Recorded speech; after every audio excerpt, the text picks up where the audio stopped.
Roller coasters can have many things that make them stand out or be more memorable, like having a great first drop, an element of surprise for first-time riders, or a really good launch. While these rides are remembered because of what's in their layout, others are remembered because they have theming.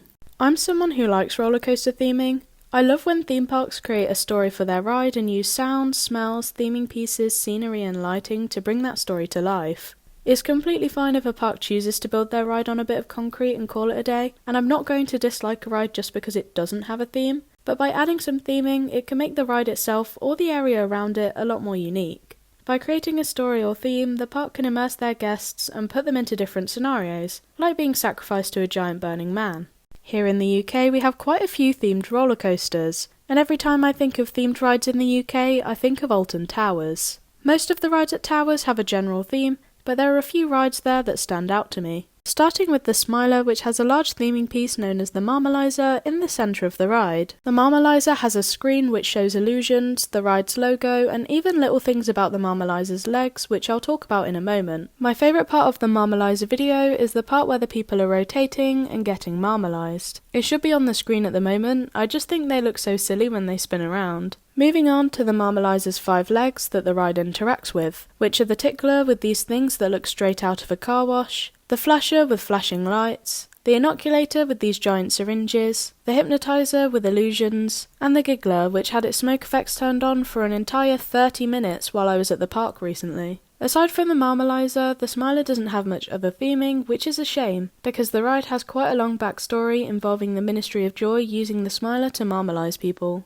Next is Wicker Man. This ride also has a large theming piece, which is a giant wooden man with fire effects that the train passes through multiple times, as well as having its own alphabet which you can see written on signs around the ride, and a pre-show which I've seen way too many times. I have mixed feelings about the pre-show on this ride. I like how it explains more of the ride's backstory, which is that you are one of the chosen few and that you're being sacrificed to the Wicker Man as a gift, so that he'll give the Bjorn freedom and eternal well-being. But I don't like how the pre-show holds up the queue line. It makes things move a lot slower, and there's always a lot of people crammed into that tiny space. Wicker Man is quite a well-themed experience, from seeing the signs at the start of the queue to actually riding it. Wicker Man also has good lighting at night, which matches the fire effects on the ride with the red and orange colours. Moving on to Nemesis Reborn, which is themed to the Nemesis alien and the Phalanx. Nemesis Reborn has theming throughout the queue line, such as pieces of the ride's track, a helicopter with smoke coming out of it, a bus next to the last inversion, the giant alien eye, and a pre-show inside a shipping container, which I do prefer to Wicker Man's pre-show because it doesn't hold up the queue as much. The theming also continues into the area around Nemesis, which makes it more immersive with another helicopter, some rocks covered in the tentacles of the Nemesis creature, an entire vehicle, and new signage around the area. To expand further on the backstory of Nemesis and the Phalanx in Forbidden Valley,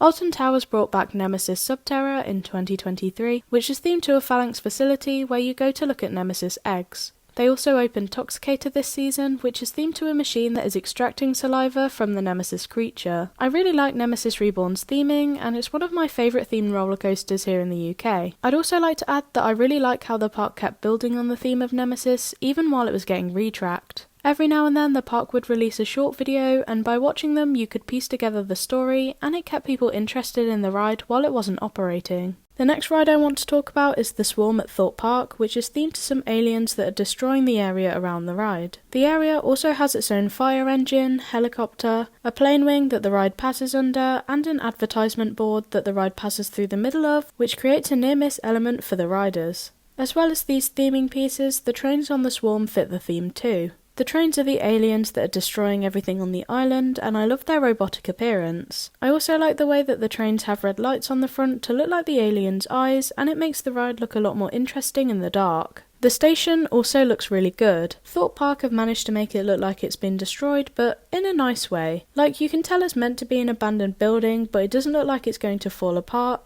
It looks abandoned in a visually pleasing way, not like those videos of actual abandoned buildings where there's dust and germs everywhere. The queue line for the Swarm also has these news reports playing, which give people more of an idea of how the area around the ride ended up the way it did. I'm also going to mention Saw the Ride at Thorpe Park. Even though I prefer when parks come up with an original story for their rides, Saw is really well themed. With the indoor inversion of the ride with the man on the floor, the rotating blades on the first drop, and the station itself. I'd like to add that this ride does a really good job at making you think you've just survived an actual saw trap, by combining the screaming of those around you with the violent headache you're probably going to get while on the ride. I also want to talk about the wave at Drayton Manor as well. I know it doesn't have as much theming as the other rides I've mentioned, but I like the surfing theme, with the new entrance and the advertisement board the train goes through, which kinda gives me the same vibes as the Swarm. I just don't really understand the surfing theme. Sure, it fits with the area around the ride and it looks nice, but it would make a lot more sense with the odd stand-up trains, because you surf standing up. Maybe it's just that I preferred the ride when it was Shockwave, and that's what's stopping me from fully appreciating the wave. Also, the new trains just look a little bit unfinished to me. It looks like the front of the train is just completely missing because of how open it is. If I missed any themes that you like, why not let me know in the comments? If you enjoyed this video and are interested in theme park content, feel free to subscribe so that you can be notified when I next upload. Thanks for watching, bye!